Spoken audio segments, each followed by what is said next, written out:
See, so let's start with the section 7, 8 and 9, and please note down this section 7, 8 and 9. These sections should be read by you together.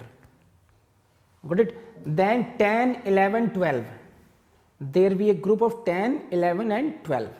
So right now we are focusing on 7, 8 and 9. And to understand that, please see this, because we are studying what? Transfer Property Act. And transfer property is defined where? Section 5. If you see the section 5, you will see this is the section 5 for you. In the following sections, transfer of property means an act by which a living person, please sit right, है ना? A living person, this we have discussed this section 5 in detail, but just for a reference, a living person conveys property in the present or in future को छोड़ दीजिए. तो right now just it is an act by which a living person conveys property to one or more other living persons. इस पे ध्यान दीजिए.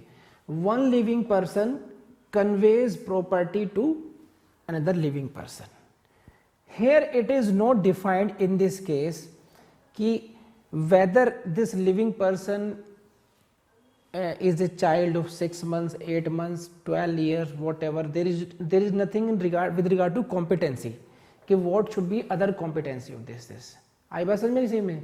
तो for that purpose we have to see actually what are the essentials of a valid transfer. कि अगर एक transfer हुआ है, if there happens to be a transfer property, then when can we say that this is a valid transfer? And for that purpose you please see only these things, not more than this. Just for a reference, you see this. Basically essentials of this is what? Number one is that property must be a transfer property, which we have read in section 6, which properties are transferable and which properties are not transferable.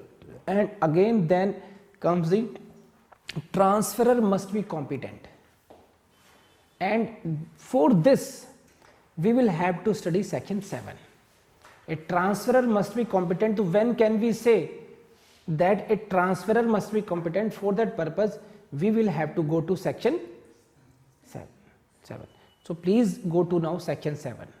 This is, I read it, very important for your prelims, hardly important for your mains, but again very important for your concept clarity, because these all sections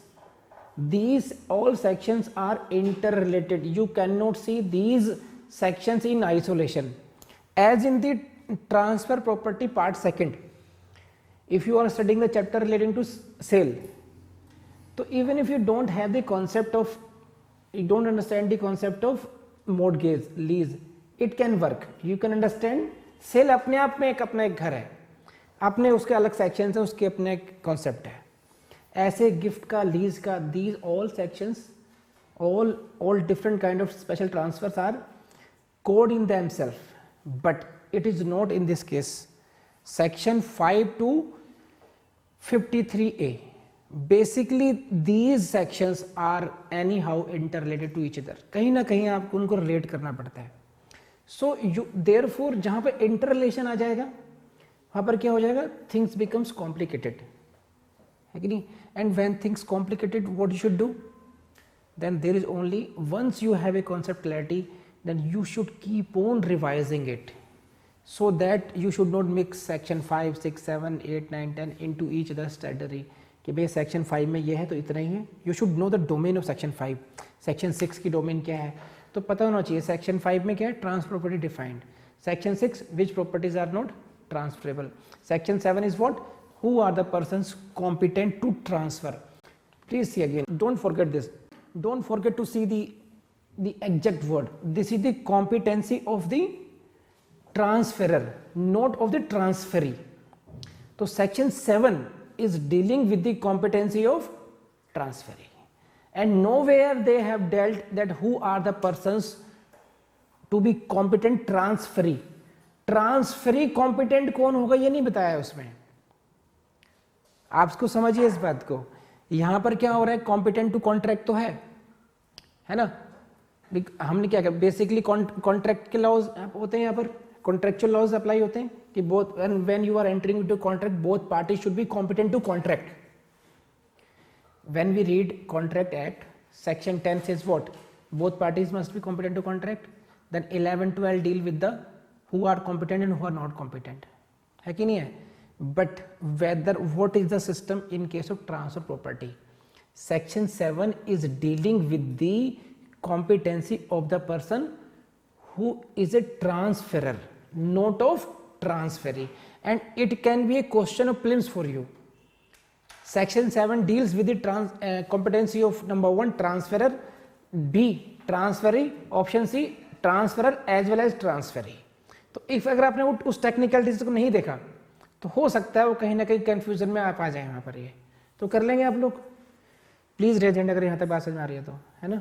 देखिए now, every person competent to contract and entitled to transferable property or authorized to dispose of transferable property not his own is competent to transfer such property. अब मैं अगर इसको हटा दूं, इसको इस तरह से देखिए आप लोग तो शायद ज़्यादा बेहतर तरीके से समझ पाए। मैंने I have deleted few words.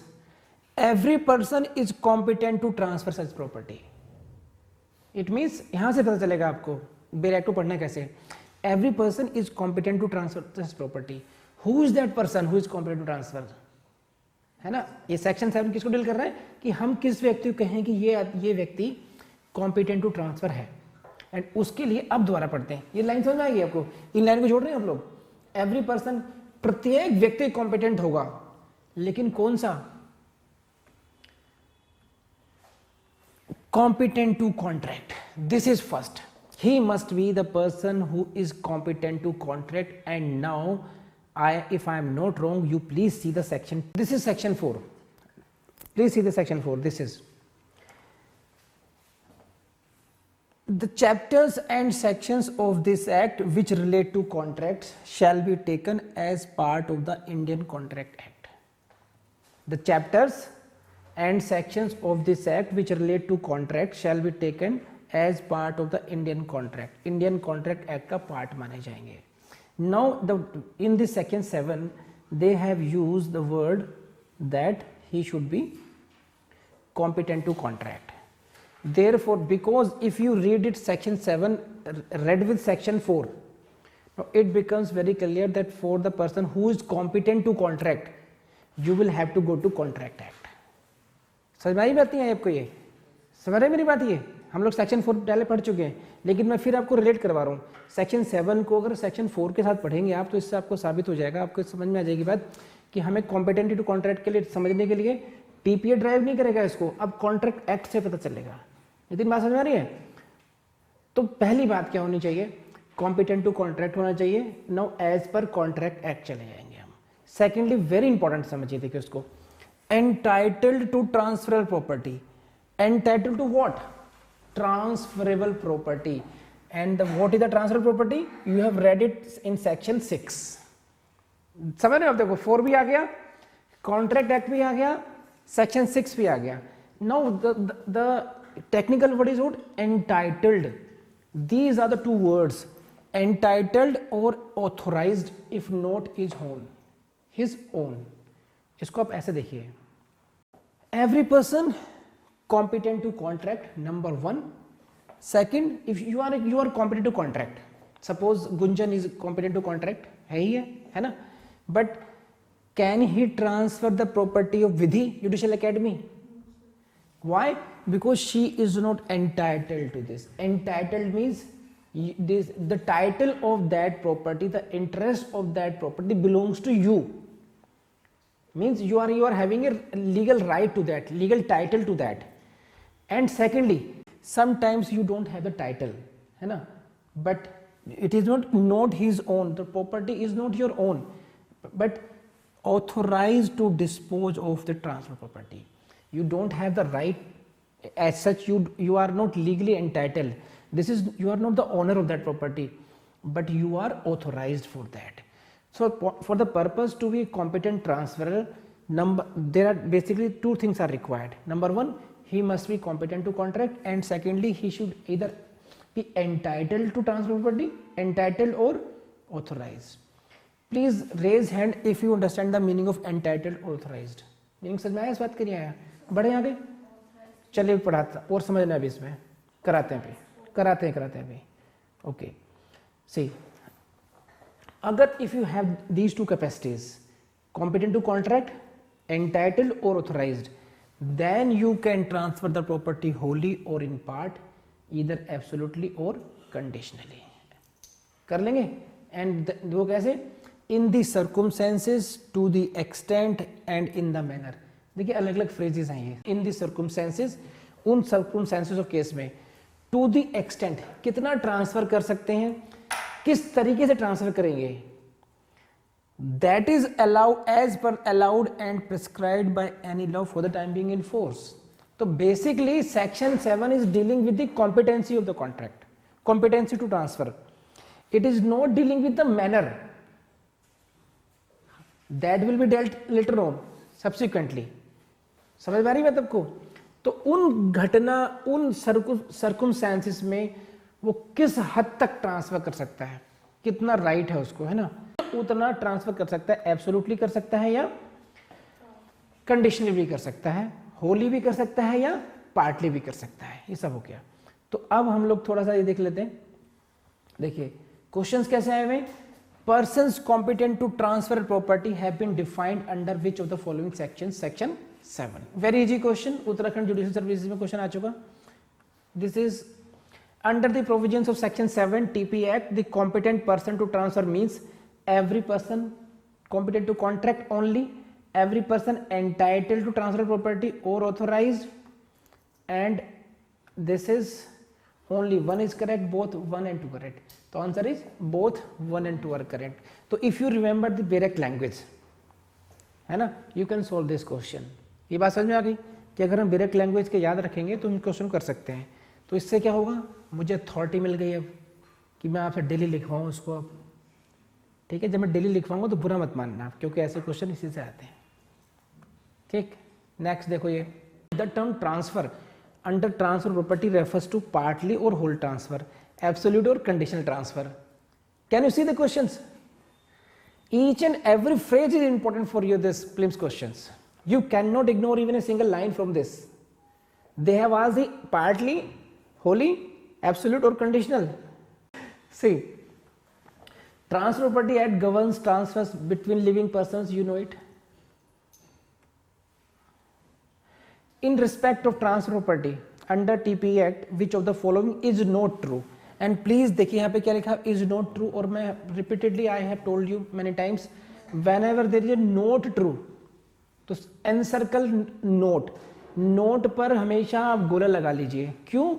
क्यों? उससे आपको पता चल जाएगा कि ट्रू नहीं ढूंढना, नोट ट्रू ढूंढना है। अक्सर स्टूडेंट क्या गलती करते हैं, उनको लॉ आता है, उन्हें क्वेश्चन भी पढ़ लिया सब, लेकिन वो एग्जामिनर ने पूछा था नोट ट्रू और वो करके आ गए ट्रू, और फिर थप्पड़ लगाते हुए आ रहे हैं ट्रेन में, हो ये कैसे हो गया, शिट यार। अब ऐसे थोड़ी हो जाएगा, कितने स्टाइल मार लो, वो तो होना तब हो चुका। इसे कहते हैं ह्यूमन एरर, हिंदी में बोलते हैं मानवीय भूल। और मानवीय भूल की वजह से ही बहुत से टैलेंटेड लोग पीछे खड़े रहते हैं, इसी वजह से ही।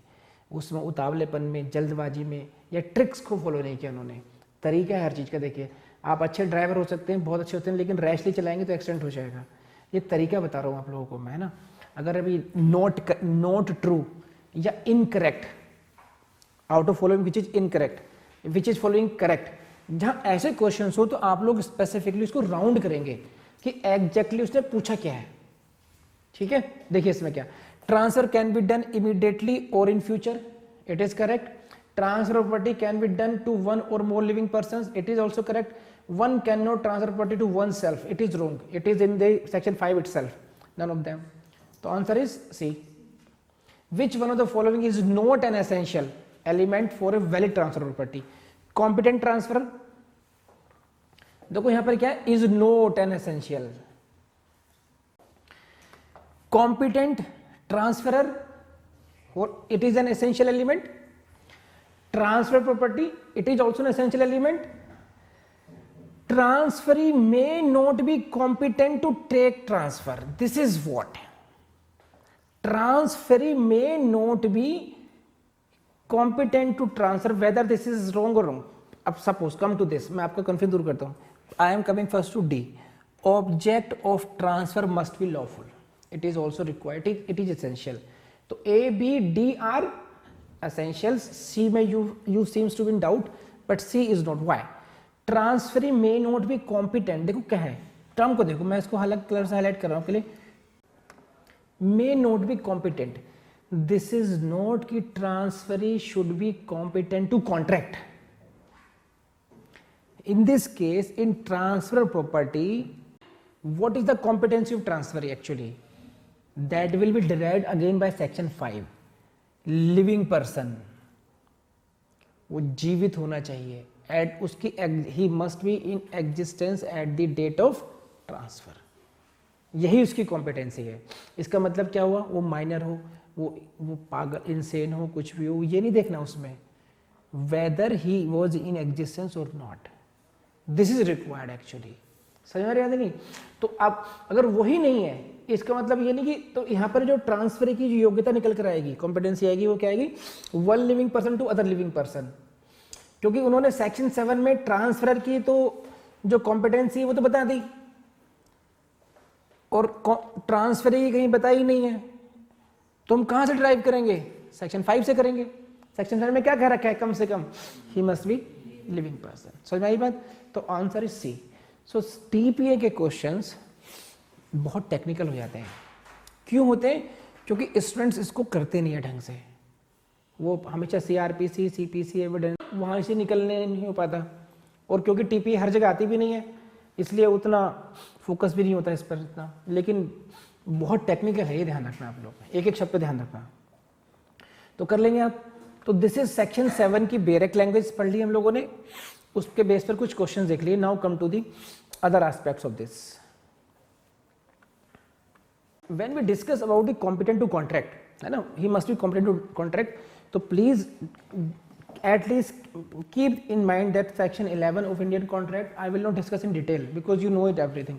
According to section 11, who is the person competent to contract? Age of majority, sound mind, not otherwise disqualified. You know it. Three things: age of majority, sound mind, not otherwise disqualified. And for the purpose of age of majority, again you will have to go to the Indian Majority Act. Section 3 of Indian Majority Act, because who is major is not defined in the Contract Act. Section 3 of the Indian Majority Act deals with this aspect. What it says, a person attains majority at the age of 18 years. जब 18 years की as हो जाती है तो you attain the majority. And again, but there is second case also, और यहाँ से question बनते हैं कई बार. But if a guardian has been appointed under the Guardian and Wards Act 1890, the minor attains the majority at the age of 21 years. So there are two in different circumstances. One person may attain the majority at the age of 18 years, and but in other category, second category, the person may attain the majority at the age of 21 years as well. But what is the special case in that case? When a guardian has been appointed under the Guardian and Wards Act. Please raise hand अगर बात समझ में आ गई तो, क्योंकि बहुत ज़्यादा समझा रिपीट करना मतलब बोर हो जाएगा, करना हो जाएगा यहाँ पर, है ना. This is, it means what? The person who is below the age of 18 years is a minor, and any contract entered into by him is a void contract. You know it very well. It is very interesting. Soundness of mind, है ना, whether the person is sound mind or not. गौर से देखो उस लड़के को जो बैठा है, कॉपर सुपर रेड्डी क्या है, देखा? Whether he is a person of sound mind or not, nobody knows. किस इंसान के अंदर कितना बड़ा शैतान, कितना पागलपन छुपा हो, कब निकल के आया जाए, नोबडी नोज इट, है कि नहीं है. तो इसके लिए दो कॉन्सेप्ट को समझने पड़ेंगे, और लॉ में these terms are use so many times. तो आज ये मौका मिल रहा है, आप इसको समझ लीजिए. क्या मतलब है इसका, देखिए. Sorry. Unsoundness of mind is of two kinds, idiocy and lunacy. Idiocy and lunacy, and there is a difference between these two. Idiocy is incurable and permanent. ये कहते हैं ना भाई इसका कोई इलाज नहीं है, आप इसका कुछ नहीं हो सकता, इसका मतलब वो उस कैटेगरी में पहुंच चुका है, इनक्योरेबल एंड परमानेंट. कुछ लोग ऐसे हैं डैश डैश डैश, जिन्हें कितना ही समझा लो वो नहीं पढ़ेंगे, वो इनक्योरेबल पोजीशन पहुंच चुके हैं. वो कुछ है क्योरेबल, जिन्हें ठोक बजा के प्यार से मोटिवेट करके अभी भी लाइन पे लाया जा सकता है कि नहीं है. कुछ है, देखो उनको एक बार में सीख गए वो, और बड़े अच्छी परफॉर्मेंस उनकी है कि नहीं है, तो वो क्यूरेबल थे, क्योर हो गए, है कि नहीं है, रेज हैंड। कुछ लोग हैं जो इनक्योरेबल है, उन्हें फर्क नहीं पड़ता। चलिए, तो क्योरेबल इनक्योरेबल समझाना चाह रहा था मैं, है ना। तो idiocy is incurable and permanent and lunacy is not permanent and a lunatic may sometimes possess a sound mind. Such period is called lucid interval, and you read these terms, you study these terms when you read section 84 IPC as well. Don't forget this. Got it? When you read section 11 Contract Act, when you read section 84 IPC, these terms are repeatedly used there. So don't get confused, idiocy, idiot and lunacy. All the common word is what? Unsoundness of mind. Both persons are suffering from unsoundness of mind, but one is idiot, it means he is incurable, permanent. उसको वो सही हो ही नहीं सकता। चलिए, so in this case transfer of property by idiot or insane person is void, ये ध्यान रखना। But